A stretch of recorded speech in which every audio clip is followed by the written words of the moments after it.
being here, and thank you especially to those for whom it required more time, more effort, and more planning than most. My name is Shasta Kearns-Moore. I'm author of medicalmotherhood.com, a newsletter for folks raising children with disabilities. My first fair was in 1983 inside my mom's tummy, and I've been almost every year since then. So I'm thrilled to be moderating the panel here today. I'm the mother of disabled twins who unfortunately have not been able to enjoy the fair like me because it does not meet their needs. But things are changing around the fair. I don't know if you guys have seen the new alter-abled ADA platform here. There's another one at Spirit Tower, and yeah, we're starting to and this panel is going to be part of the change that we hope to see at the fair so that everyone can be included. Now, some of you may have just cringed when I said disabled twins. Other people may have cringed when I said children with disabilities. And yet other people may have cringed when I said alter-abled. Here at Spoken Word Crew, we believe that all words are important, and we are here precisely to honor the power of word and word choices and to navigate the world and our relationships to each other. If you have not gotten a chance to fill out this survey over here, we are collecting some data on fairgoers and what they, their opinions on word choices and access at the fair. We'll be reporting the results of that survey at the end of our talk here. Michaela, can you take that clipboard down and pass it around the audience? Sweet.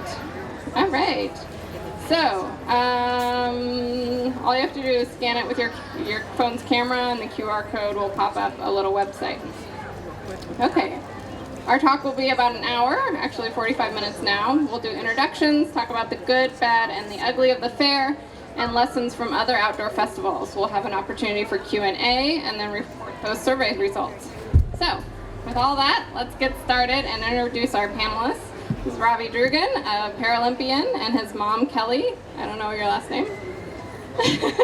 My last name's Shunk, but Great. I'm just Ravi's mom. Usually that works. And you work all the different things of fair. So, and then this is Maya Scott Chung. She's setting up her materials here, which we'll surely talk about later. And she is a fair newbie. So everybody give her a round of applause for her very first fair. All right, can we go down the line and we will talk about our relationship to disability and your thoughts on language to get us started. Robbie? Sounds great. Thank you very much. And thank you all for coming and listening to us and helping to improve the fair for everyone overall. So my name is Ravi Drugan. I ski on the U.S. Paralympic Alpine Ski Team. I competed in the Beijing Paralympics and local fair goer. So this is about my 31st year or 32nd year I think I've been coming to fair. So this is home for me. And I want to say thank you all for coming. And fair is a special place. It's, like everything in the world, like I ski race, skiing's not for everyone necessarily. Fair is not for everyone necessarily, but where there's a will, there's a way, and if you want to come out and enjoy it, there's always possibilities and ways to make it happen. So this is my mother, Kelly Shunk, and I'm going to let her take the mic here and introduce herself. So one thing Shasta was saying was about language, and Ravi didn't touch on that. So I think for us, we've been coming to fair since 91. So the term alter-abled has really been a part of what we know and identify with at fair. Especially, there's a huge spectrum with disabilities as we're all becoming more and more aware of. So my son skis on the U.S. ski team. I consider him to not really be disabled. He does more than I do. He does more than most able-bodied people do. He doesn't have a spinal injury. He doesn't have a brain injury. He just lost his legs. That's it. So he's perfectly capable of doing quite a bit more. But there's a huge spectrum. For example, like Shasta doesn't bring her children here. There's different levels of accessibility for everyone. And that is the biggest challenge with alter-abled and disability access for everybody. It's trying to make that for everyone. So we've been coming to fair since 91. My son was in a train accident in 2004, and that's how he lost his legs. that happened. We were out of the hospital in March, and he was at fair that July. So this is a big part of our family. And thank you all for being here. Happy Sunday. Thank you. Thanks, Mom. Maya, do you have a... Do you have a mic? Okay. Yeah. So Hi. introduce yourself. Well, first of all, if you're watching me zooming around being purple octopus, mixed magical creature Ursula, that's part of being an organizer. It's part of being a mama. It's part of, for me, being a person who was born with hidden disabilities, and also, obviously, I'm a mobility impaired wheelchair user now.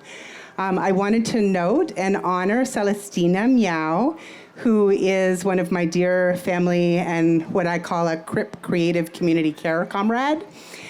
So I'm literally charging my phone from my wheelchair while she live streams on my Facebook page for disability access to folks who are not here because of COVID and cannot come out of their homes for safety during this global pandemic, which is still, COVID is certainly a disability access and disability justice issue. But just to let you know, that's partly why I've got lots of things in my hand. So my name is Maya Elena Scott Chung, or Merbabe Moria. I come from occupied and unceded Ohlone territory in Huichin, which in colonizer languages is Oakland, California area. I'm a disability justice and public health organizer and parent and oral historian, and this is actually my first time coming to this fair. So I'm also a hippie kid from the 70s. I'm 58 years old.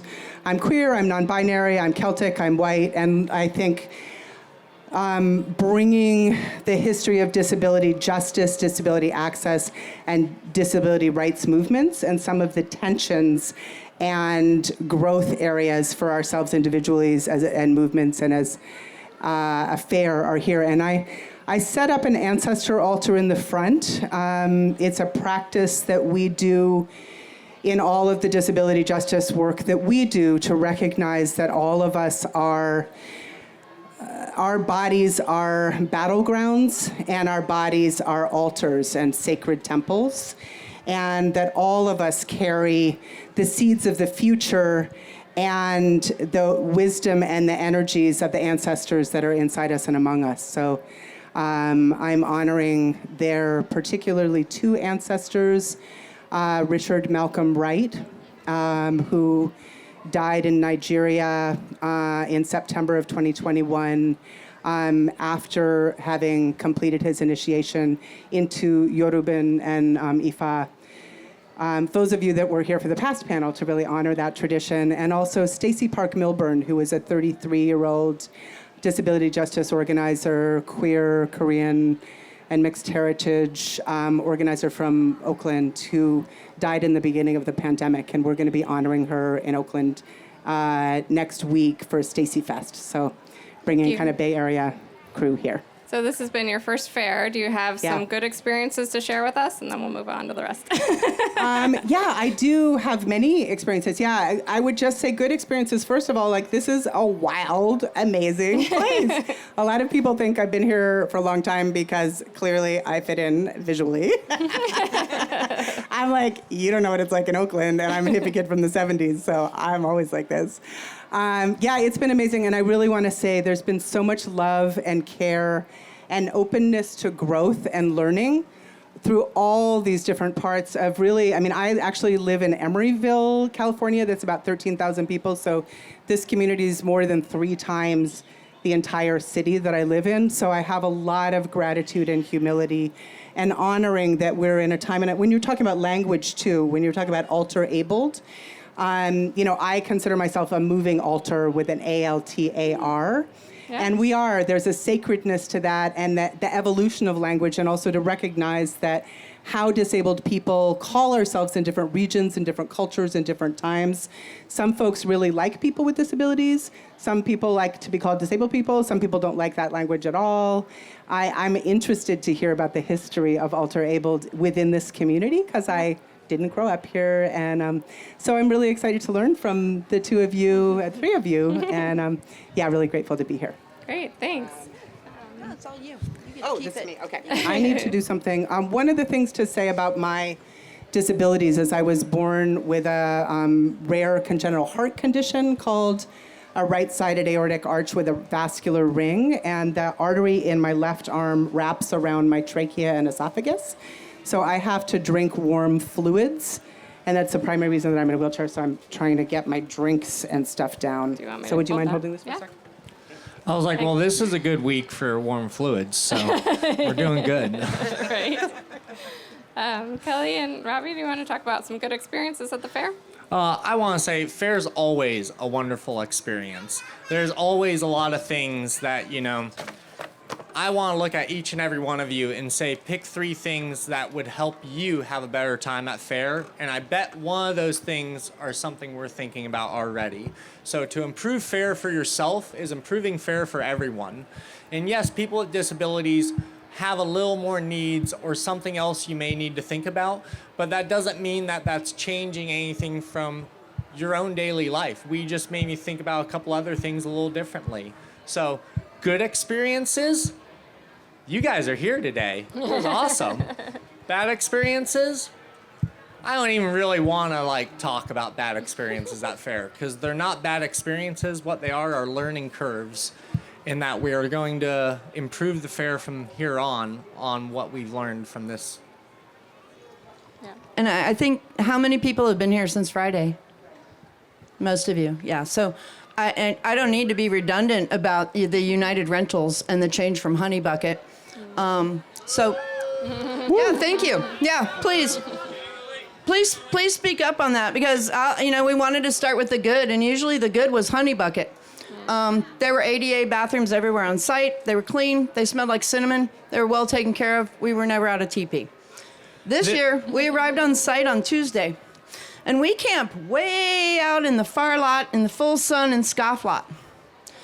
There were no ADA bathrooms anywhere on site outside of the interior of the fair all day Tuesday, all night Tuesday night, all day Wednesday. And when I confronted people about this, able-bodied people that were in positions to solve this situation, the most common line that I got over 10 times from people was, "Don't worry, they're coming." Which made me want to get a whole bunch of zip ties and zip tie up all of their able-bodied bathrooms and just let them know, "Don't worry, we'll be cutting those off soon. They're coming. You guys just wait." Another huge thing when it comes to the restrooms is there's a lot of people that use the ADA bathrooms for multiple needs. They don't necessarily look disabled. We can't tell that. There's parents with small children that use them. But the biggest thing that everyone should be really aware of, that most people aren't when I mention it, is when you approach a bank of porta potties as an able-bodied person, you usually have anywhere between 5 to 10 to 20 choices. And you'll hear people go up, they open a door, not that one. This one, not that one. Now, if you're ADA, you get one choice. You don't get the option to look at 8 other restrooms. So if that restroom is trashed, what do you do? Where is that? So that's a huge thing. If you're going to use them, that's cool. My son has never had a problem with people using alter-able bathrooms, if you keep them decent, realizing that people need to hand transfer. People are accessing those for many different reasons. So just be aware of that. But the biggest thing was the United Rentals, and I want everybody here to write to the fair, to write to United Rentals, and to please beg Honey Bucket to come back. Because our personal hygiene and ADA access to restrooms should not be what is budgeted at this fair.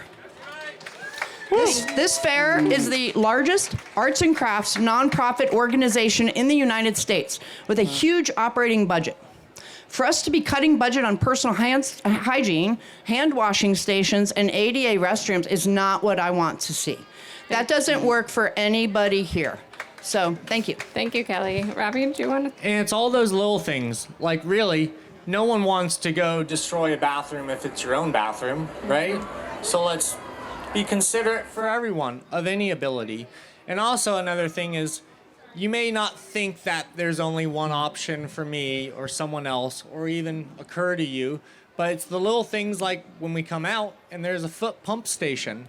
The foot pump station is a little tough for me to wash my hands in. Yeah. So it's these little things that would help everyone, but can really benefit certain people with disabilities or any ability.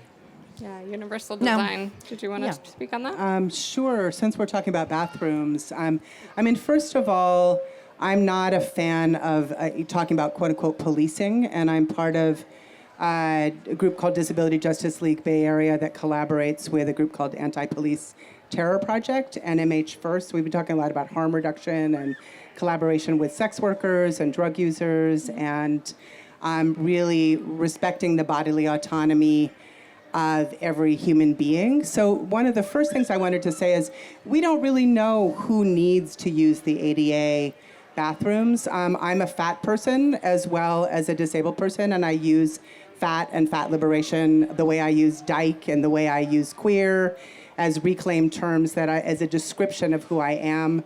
And that's also, I use the word CRIP as well as a disabled person, that many disabled people have reclaimed CRIP as a positive creative community care comrade. You know, we're proud of a history of civil disobedience and interconnective collective liberation movement work that got us to the point that we can even have ADA anything. Yeah. You know, and this is July, you know, this is the 34th anniversary of the American passage of the Americans with Disabilities Act. And the Section 504 sit-ins started in San Francisco, and really encourage everybody to watch the film Crip Camp if you don't know the history of the disability rights movement. Great. And to learn about Sins Invalid, which I have some materials up here that comes out of the Bay Area if you don't know the history of the disability justice movement, which Black, Indigenous people of color and queer disabled folks really lead and continue to lead worldwide. But in terms of bathrooms, I want to recognize that non-binary and trans folks also have a lot of issues with bathrooms, and there are non-binary and queer and trans disabled people like me and my family right here. So that while we want to make sure that those bathrooms are available to mobility impaired disabled folks like us, also be respectful that there may be people who really need to use those bathrooms that you don't know why. So I try not to assume that I know why someone's in the bathroom, while it is really frustrating. And to recognize that incontinence is very common for a lot of people that don't even identify as disabled.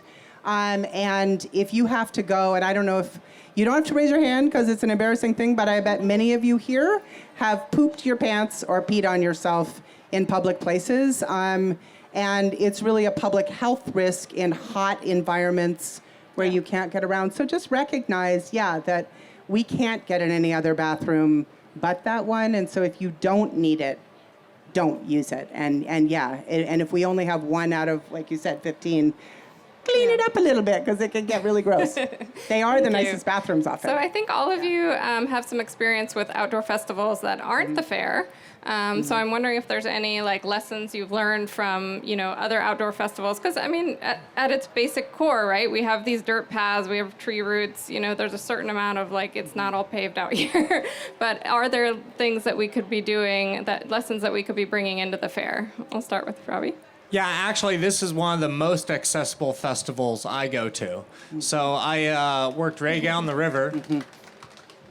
Who here's been to Reggae on the River in Northern California? Anyone? Just you? We got one. One guy. All right. All right, for those of you that don't know, Reggae on the River is a reggae festival that's located on the Eel River, and the majority of the festival is river rocks.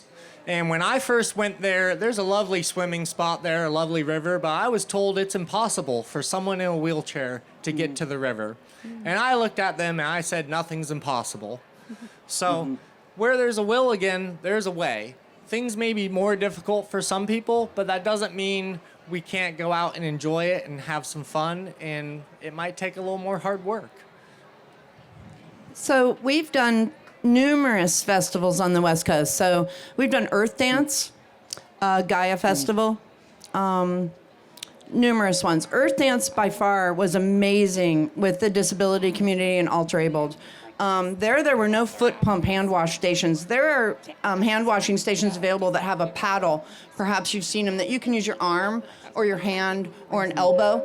They're awesome for elderly people, children, people that can't use their feet to wash their hands.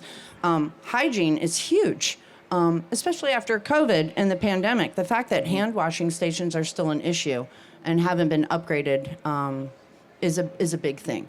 But other festivals, we've had the same experiences, and a lot of them have been awesome with the ultra-abled community, even with venues that are very inaccessible, like Reggae on the River.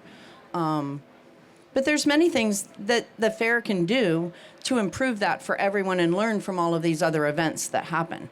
No, there's lots of little things. Like, for instance, this year, it's been a really hot month, and the fair's had trouble getting all the sticks off the paths.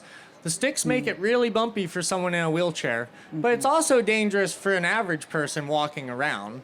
And the other thing is we get mud holes going sometimes, and the fair does their best to pick materials that are suitable to fill holes, but sand in a wheelchair can not be the quickest, and the same with pea gravel. But all the way to my buddy the other day, we were walking, he's laughing at me struggling in the sand and almost rolled his ankle in the soft sand. So it's little things that help everyone that really do help everyone. I think that principle is so important, and I'm really interested to learn from the two of you. I also want to acknowledge that I'm the daughter of a disabled person.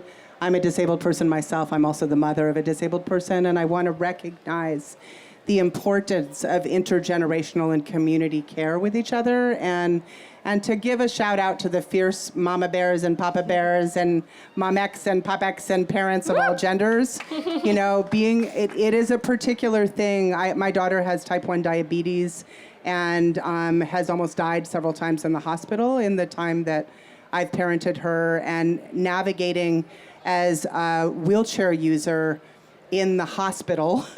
I had a broken wheelchair with a daughter who was almost dying in the hospital and had to have a manual chair during the height of COVID where no one was allowed to push me. So thinking of things about how people assume that if I'm visibly disabled that I'm the patient. There's a lot of disabled folks who are parents who are actually caring for our children or our loved ones. So so that's something just to think about, not just here, but generally. And I just really it's moving to me to see you collaborating and learning and being a part of the culture creation of this place. So I just really wanted to give you some props for that. I mean, this is my first time here. I got here on Friday. I have a wheelchair accessible van, which is an incredible class privilege based on having closed a workers' comp case. So the vast majority of disabled people who need wheelchair accessible vans don't have access to them. And so one thing that I would recommend that we think about is if folks can come to this area by bus, by train, by more accessible public transportation things, can we have multiple wheelchair accessible vans here as part of the camp accessible things? This is part of what happened to me, is that I have kind of a crappy wheelchair because I'm a working class person who can't afford to pay for it out of pocket. And my wheelchair only goes about a mile before it dies. So I've spent probably a third of the time that I've been here at camp sitting by myself while my wheelchair is charging. So I've missed out on a huge amount of the events that are happening because there's not many charging stations and there's not charging stations near where the events are happening. So one thing that I would recommend, and I would love to document it and amplify it and get more folks here, is if there's charging stations in every single one of the places where we have events, then while we're listening, and if there is a designation. Like, this is gorgeous. I want to give you so much props. I've taken pictures. I'm sending them back to the Bay Area. There's a lot of love and care that has gone into this particular thing to make this like, there's a priority for mobility impaired, disabled folks to be able to be here. Rarely does that happen. Usually we're behind people standing up who could not care whether we can see, and so that's really powerful. There's been a lot of learning, and I ultimately I'm in the spoken word camp. Things that happened just in the last 2 days that have been really powerful. I broke down in the dark at about 1 a.m. on Friday, the first night that I was here, and it took almost 3 hours to get me from one thing back to Alice because I didn't have my wheelchair accessible van near me, and there was no vehicle that could transport a broken down chair even to a van. So that infrastructure, most fairs and festivals don't have that. I was at Some of Us Fest last summer. It's like a queer arts festival. Same thing. I only got to do probably 1/8 of what I wanted to do because I couldn't even charge my chair or access my van. And it's very brave to even attempt those things when you don't know what you don't know. Right. And so we don't even know who isn't here today because it's too much to even contemplate. And that's part of why I put the altar out here is let's invoke, and I have some colored paper. I wanted to see if we might be able to pass out colored paper for folks to just write. We have a survey that we would love everybody that wants to fill out, but if we could pass out paper, if someone was able, for you to write your dreams and visions and wishes and things, if you've got pens to gather here. Let's do collective creation vision about what year is this at Oregon Country Fair? 55. Okay, I'm 58. So if we imagine even just 5 years in the future, what could we as a collective community do as an oral history of the future looking backwards from the summer of 2029 with care and love and creation and vision? I'm a disability justice organizer. I collaborate with the Independent Living Center in my area. Every county in the country has some form of independent living center. And also, what if we collaborate with the indigenous people and nations of this place to improve access within the indigenous communities and also get guidance on how to do ecologically sustainable access so that we're not, like we just, Celestina and Sam and I just came from a camp called Camp It Up, which is the oldest LGBTQ family camp in the country, and we were in Camp Navarro in Mendocino County. And we had deep conversations of if the Pomo Nation, if we collaborated, how can we get ramps that are made of sustainable materials over the roots of trees so my wheelchair accessible van doesn't get gutted going over it, which is what happened. And so access is an alteration of the natural environment for the benefits of all. And like you were saying, when we do that, people with strollers, there's so many ways that thoughtfully and ecologically altering the environment so that people of all different kinds of abilities can do it. It's not just going to impact disabled people, but also there's nothing wrong. I think one of the things that a lot of us experience is we're too much or we're not enough. We're asking, it's probably taken 25 people,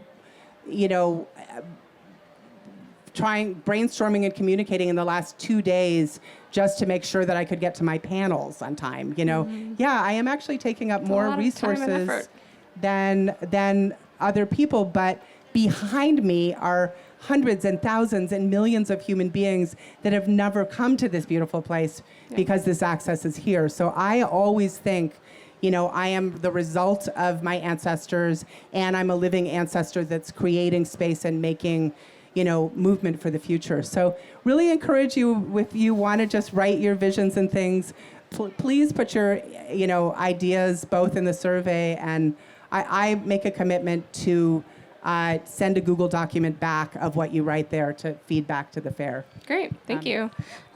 So we have about 10 minutes for Q&A and any stories that the audience wants to share about access for the fair.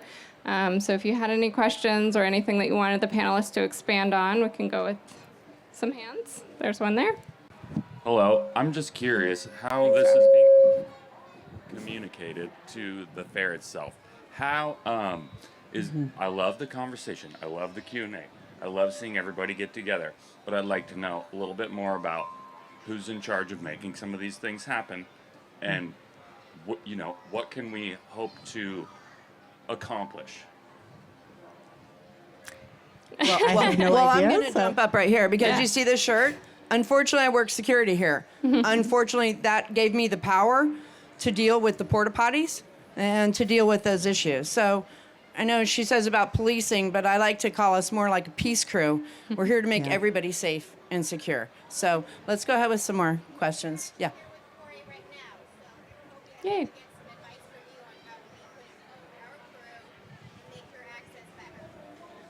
Yeah, you're with 4A? Yeah, fantastic. Woo, So give it up 4A for is 4A. here. Yeah, rock on. So Could we you actually explain what 4A is? So I'm actually new to this community, and probably a few people are. I've never even gotten to get to 4A, but I want to know more. So could you say what 4A is and a little bit? Come on, Yeah. 4A person, come speak up for you guys. Yes. Thank you. Yeah. Thanks for coming. We really appreciate you guys being here. 4A was started by Midge Campbell about 38 years ago. She was a woman that was born with cerebral palsy and ended up eventually in a wheelchair. And her goal by starting 4A was that everybody that worked at the fair would be so knowledgeable about access that we would literally work ourselves out of a job, that our crew wouldn't even need to be needed any longer.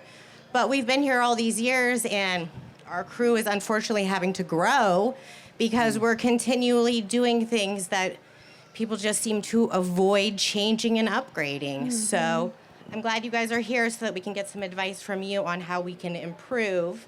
And hopefully the fair authorities will be able to listen and help with those services and make it better for you.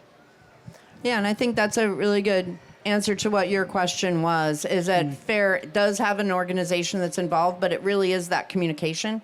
And like, I'm an advocate for my son, and that's where it all started. But really, we're all advocates for all of us. If you see something, say something. If you see something that can be improved, we can all help. And the things like the change of the stage and the ramps, Doug, the sound guy, he's stoked about the ramp. He can move equipment up and down, and it increases the size of the stage. So there's very few things that we change to make it accessible that doesn't improve the situation for everyone. Right. Yes, you. yeah, I'm new, so I can just say, first of all, it would be great for anyone who identifies as disabled to actually be guided over to meet the 4A area when we come, and even to have possibly either emailed to us, or even for me, it would be helpful to have a physical handout that's given to me as part of my registration so that we make direct connect with the humans. Also, I heard that 4A doesn't have walkie-talkies, or if you do, that it's under-resourced in that way.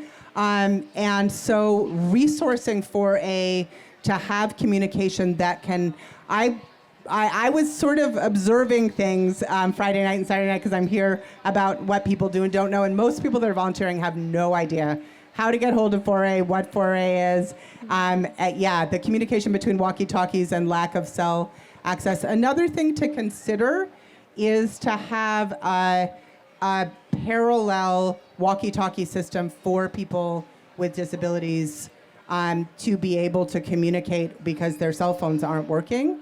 That's a higher level of access, but it would make a huge difference. I'm the access coordinator at Camp It Up, and I have a walkie-talkie because I was the only wheelchair user in the whole camp.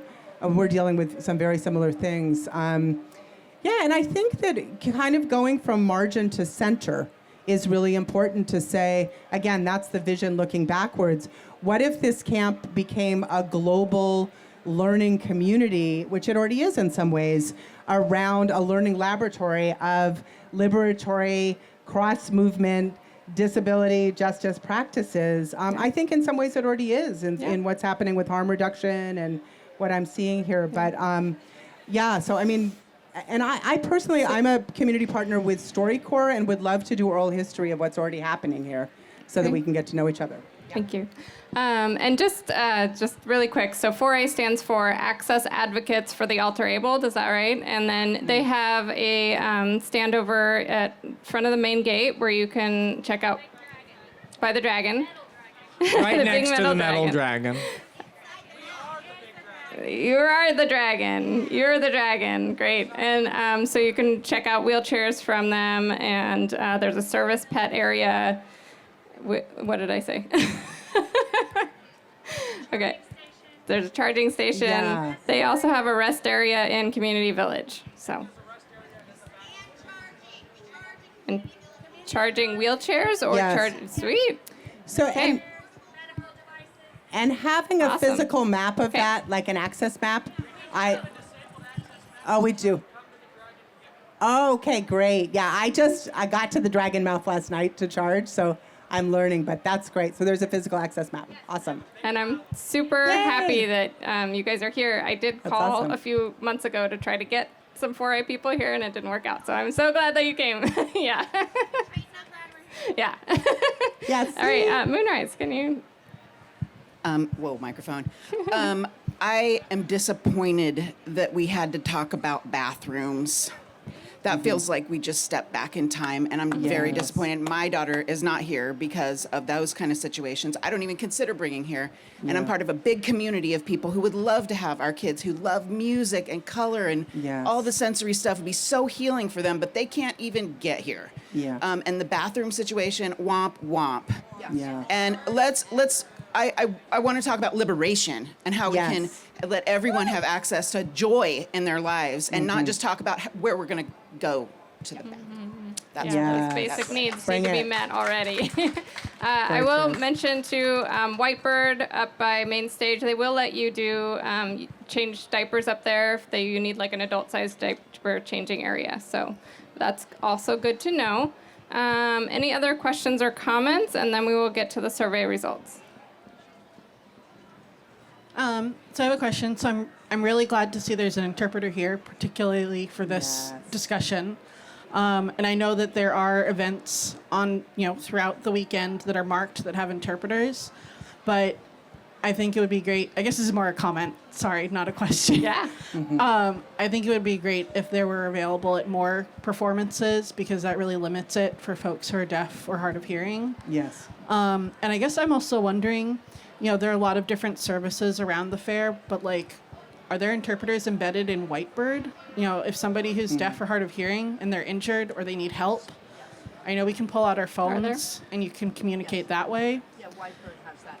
But that's Whitebird something for them to think Does about have if that not. access, yeah. Whitebird has interpreters do? available. Yes, Okay. they may not be right there at the moment that you arrive, but they will get them there momentarily. On the thing about how there's not interpreters everywhere, what I'm going to say to everybody in the audience, y'all can learn it. Y'all can learn it, and y'all can get dancey-like with it and go to all these cool festivals and be the interpreter up front, getting famous, getting on YouTube and stuff like that, right? So the main thing that I think that why there aren't is because how many people do you know that are taking that as a class that want to be an interpreter, right? So just encouraging people that have ASL to be.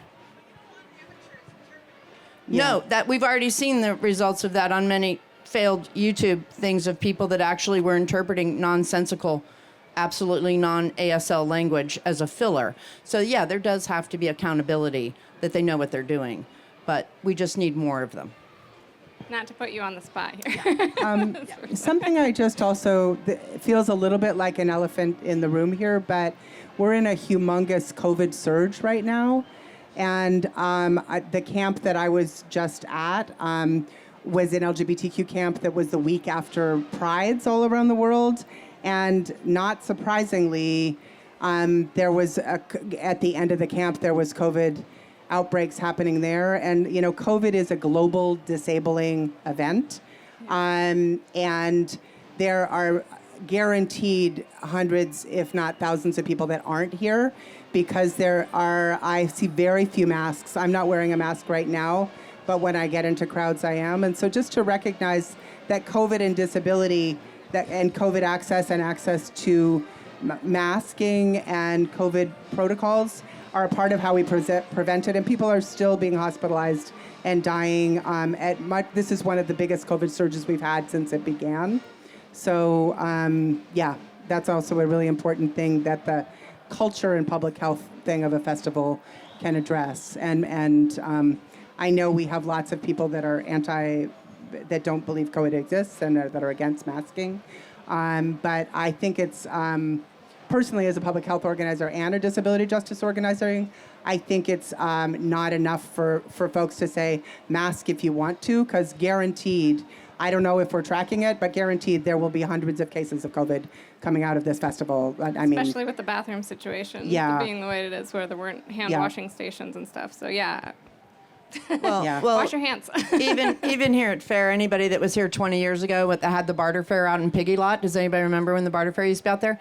And the war that occurred, the fair's not going to like this comment, but the war that occurred between the fair and the barter fair, they didn't want it happening, right? So what did they do there at the end? About 20 years ago, they started going around locking up all the bathrooms.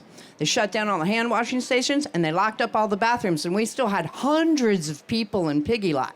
And what happened was norovirus took over. Wow. Like, it was huge. So even though there's COVID now, 20 years ago there was still the novavirus. So that happened. So.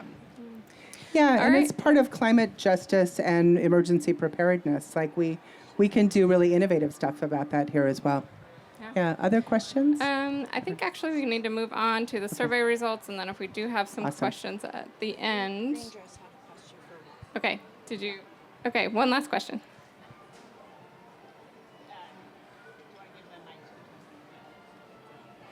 Thank you. Thank you. Thank you.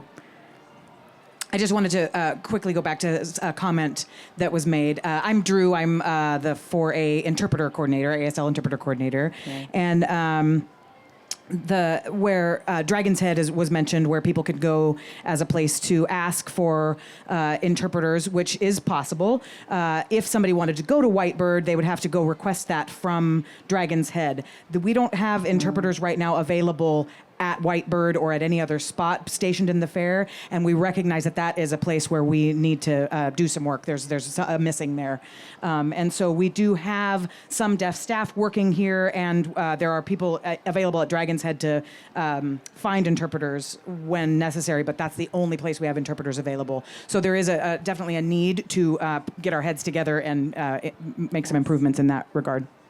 Thank you. Wonderful. Okay, and the Great. fair feedback boxes, aren't there suggestion boxes somewhere? Maybe by main stage or so. Keep an eye out for those. Yes, all the info booths. Okay.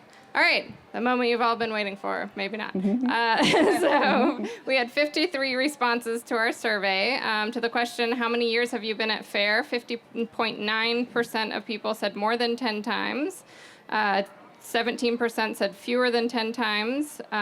17% said once or twice. And 15.1% said never or no longer because it is inaccessible to them. So the question, do you experience disability? 57.7 said yes. Some tiny percentage, 3.8 said no. 5.8% said maybe. 25% said they are a family member of a disabled person, and 7.7% said that they are a friend of a disabled person. To the question of, do you prefer person first language, person with a disability, identity first language, disabled person, or something else? We had a pretty even split. So it was 42% chose person first language, person with a disability, 26% chose identity first language, disabled person, and 32% chose alter-abled or a different expression. Have you been to other outdoor festivals? 88.7% said yes, and 11.3% said no. As far as how Oregon Country Fair ranks in terms of accessibility, 7.5% said it was the worst. 32.1% said it was pretty good. 35.8% said it was right in the middle. 13.2% said it was pretty good. 11.3% said it was excellent. So A pretty good bell curve there. Most people were familiar with physical disability. That was 90.6% of the people who took our survey. Behavioral disabilities was 35.8%. Mental health disability, 56.6%. Intellectual disability, 35.8%. Developmental disability, 45.3%. Sensory needs, 52.8%. This is a big sensory overwhelm, even for neurotypical people like me. So having those sensory needs, I think, is a big reason why my kids can't come. 45.3% medical needs. 17% of the people who took the survey are familiar with autism. 45.3% are familiar with aging. I think that's also a huge population that, as the fair is in its 55th anniversary, we're seeing a lot more people who have acquired disability. 1.9 Parkinson's, young child with a disability, learning disability, epilepsy. There's kind of a range. And then there was a lot of requests for benches, more accessible paths, transportation, parking up closer, shuttle buses, because even the alter-abled parking is not that close. So I think there was a lot of things like that. Another thing that I think is interesting, my family does a lot of traveling, and we've seen places where they have companion fares for free, which we don't have at the fair, and the accessible maps, which I'm glad to hear exist, and more viewing areas for disabled folks in wheelchairs, which I think we have 2 of them, so we can keep growing that, right? Let's see, shaded options, cooling stations, accessible bathrooms, better bathrooms. So so a lot of the same themes that we've been hearing here, but just kind of a wider snapshot. So did the panelists have any final thoughts that we haven't gotten to? Well, when you were reading that off, I was listening to how many of those last things, those are all things that I think all of us want. Right? Like, I didn't hear anything on there that was specifically for disabled people. I think all of those, everybody would say that they want. So, and the term alter-abled, we're really all alter-abled. We all have alternative abilities. It's not that you don't have abilities, disability, the lack of abilities. We're all have different abilities. So, yeah, it's a wide range. Bobby?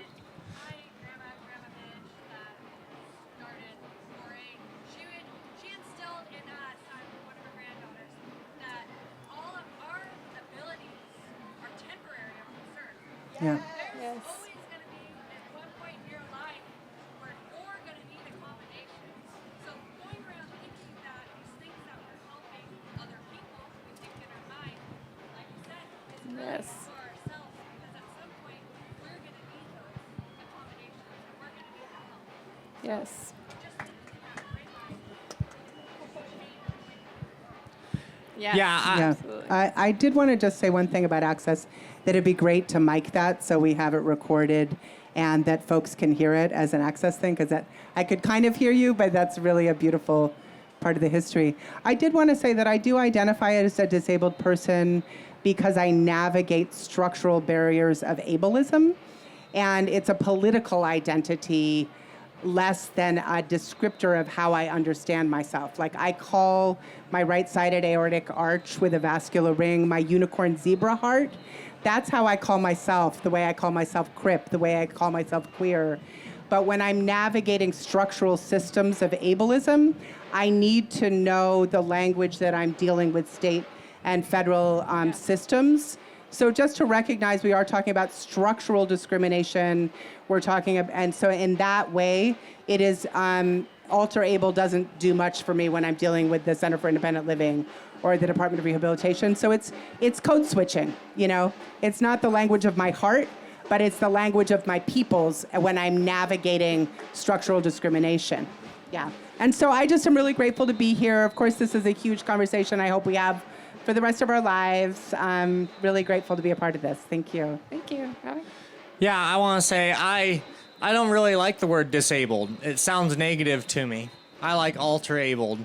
And I am a person with disabilities, But in America, we have a million words to describe everything. I ski race in Europe a lot of times, and there's a lot of countries over there that only have one word for me to describe how I am. And we all know that we're not all the same, and we need more words to describe that. So have a little openness, stay positive, have a good fair. Woo! Yes, so beautiful to Take be care of with each you. other. Yes. Thank you so much, and thanks for all the audience participation. If you guys want to come up and examine the materials here, and then are there ways to get in touch with you guys if people want to come up and ask more questions, please do. Yeah, I would say it would be great if there's something on the website for our contact information for the future. I'm part of a group called Senior and Disability Action in the Bay Area, and also Disability Justice League Bay Area. Yeah, and my name is Maya Scott Chung. Yeah, on social media. And yeah, you guys can look me up on any social media or Google or YouTube. My name is Ravi Drugan. And feel free to reach out if you have any questions or ever want to go skiing. So, yeah. And he's our Eugene Paralympian right here, so representing us in Beijing, and he's now training for Milan Cortina in 2026. So be sure and tune into that. Top 10 in the world sit skiers right here. So. And I want to say, so I'm disabled, but we do para-alpine ski racing, and para means same as. So we're all the same as everyone. So the Olympics and the Paralympics, parallel, they do the same events on the same courses in the same place. It's not the Special Olympics. It's equivalent to those athletes. These athletes train much harder. Yeah, when I was working on the access issues for this stage, Robbie was like, well, I could just like throw my wheelchair up there. And I was like, okay. Anyway. We can all make it work. And my name's Shasta Kearns-Moore. MedicalMotherhood.com is where you can find me, or Shasta KM on all the platforms. Thank you guys so much for being here. Yeah, thank you all so everyone. much. Once again, thank you to Ravi and Kelly and Maya and Shasta. Shasta, you have a special shout out. I just want to acknowledge Shasta, who does so much work for our community behind the Yes. scenes, tirelessly, and does not put her name on her things. And she's a magical and amazing and does so much work for our community. And thank you, Shasta, for all that you do for us. Thank you. Woo! Yay. Thank you so much for pulling this together, Shasta. Yeah, thank you. So All right, once I'm again, let's sorry. hear it for our fabulous panelists. This was such a wonderful panel. I am so thankful for the time and the energy you invested spending and sharing with us. If you would like to follow up with the fair, please contact them through the Oregon Country Fair website, through the suggestions, or contact the board. Exact verbiage unknown. They're working on adding a section. So, happy fair. We will have our next event shortly. Poetry.